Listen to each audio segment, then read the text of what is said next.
Good news updates చూద్దాం. రైతులకు good news చెప్పనుంది Telangana సర్కార్. ఇవాళ రైతు భరోసా నిధులను విడుదల చేయనుంది. అందుకు అవసరమైన నిధులను ఆర్థిక శాఖ సిద్ధం చేసింది. ఈ మేరకు రైతుల ఖాతాల్లో నిధులు జమ చేసేందుకు కసరత్తు చేస్తోంది. ఇటీవల జరిగిన వ్యవసాయ శాఖ సమీక్ష కేబినెట్ సమావేశాల్లో రైతు భరోసా సాయంపై ముఖ్యమంత్రి రేవంత్ రెడ్డి చర్చించారు. ఆర్థిక శాఖ అంచనాలను రూపొందించి సీఎంకు నివేదించగా నిధుల విడుదలకు ఆయన ఆమోదించినట్టు తెలుస్తోంది.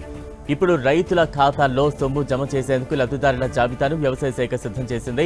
ఇవాళ మంత్రులతో సీఎం సమావేశమై వివిధ అంశాలపై చర్చించినట్టు తెలుస్తోంది. ఇవాళే సీఎం వ్యవసాయ విశ్వవిద్యాలయం ఆడిటోరియం నుంచి రైతు నేస్తం కార్యక్రమం కింద వివిధ జిల్లాల రైతులతో ముఖాముఖి నిర్వహించనున్నారు. రాష్ట్ర వ్యాప్తంగా 1500 రైతు వేదికల్లో ఇది ప్రత్యక్ష ప్రసారం కానుంది.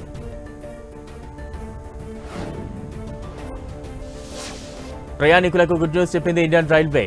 టికెట్ బుకింగ్ కోసం జూలై 1 నుంచి కొత్త రూల్స్ ప్రకటించింది.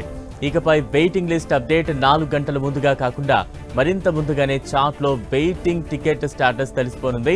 దీంతో ప్రయాణికులు తమ ప్లాన్లో మార్పు చేసుకునే అవకాశం ఉంటుంది. రైలు ప్రయాణాల కోసం కొన్నిసార్లు రిజర్వేషన్ చేసుకున్న తర్వాత టికెట్ కన్ఫర్మ్ కాదు. చాలా మంది ప్రయాణికుల టికెట్లు వెయిటింగ్ లిస్ట్లో ఉంటాయి.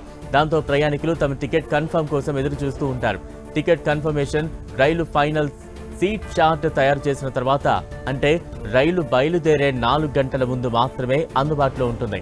ఇప్పుడు రైల్వే వెయిటింగ్ టికెట్ రూల్స్ లో మార్పులు చేయబోతోంది. దాంతో 4 గంటల ముందు కాదు, చాలా ముందుగానే మీకు వెయిటింగ్ టికెట్ స్టేటస్ తెలిసిపోతుంది.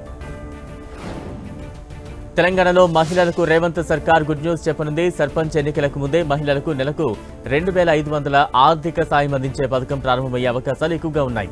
ఇది కాంగ్రెస్ 6 గ్యారంటీల పథకాల్లో ఒకటిగా ఉంది. మహాలక్ష్మి పథకంలో భాగంగా మహిళలకు ఏడాదికి 30,000 అందనున్నాయి. 55 ఏళ్లలోపు పింఛన్ పొందని తెల్ల రేషన్ కార్డు మహిళలు అర్హులుగా ఉండే ఛాన్స్ ఉన్నట్టుగా సమాచారం. జూలైలో సర్పంచ్ ఎన్నికలు జరిగే ఛాన్స్ ఉంది. కాంగ్రెస్ ప్రభుత్వం అధికారంలోకి వచ్చిన వెంటనే తమ 6 గ్యారంటీలను అమలు చేయడం ప్రారంభించింది. ఇప్పటికే మహిళలకు ఉచిత బస్సు ప్రయాణం, 500కే గ్యాస్ సిలిండర్, గృహజ్యోతి పథకం వంటి పథకాలు అమల్లో ఉన్నాయి. ఇందిరమ్మ ఇళ్ల పథకం కూడా ప్రారంభమై పలువురు లబ్ధిదారులకు మొదటి విడత నిధులు కూడా అందాయి. ఇప్పుడు మహిళలకు ఆర్థిక సాయం కింద నెలకు 2500 అందించే పథకం అమలుపై ప్రభుత్వం దృష్టి సారించినట్టు తెలుస్తోంది. ఈ పథకం ద్వారా అర్హులైన మహిళలకు సంవత్సరానికి 30,000 వారి బ్యాంకు ఖాతాల్లో జమ కానున్నాయి.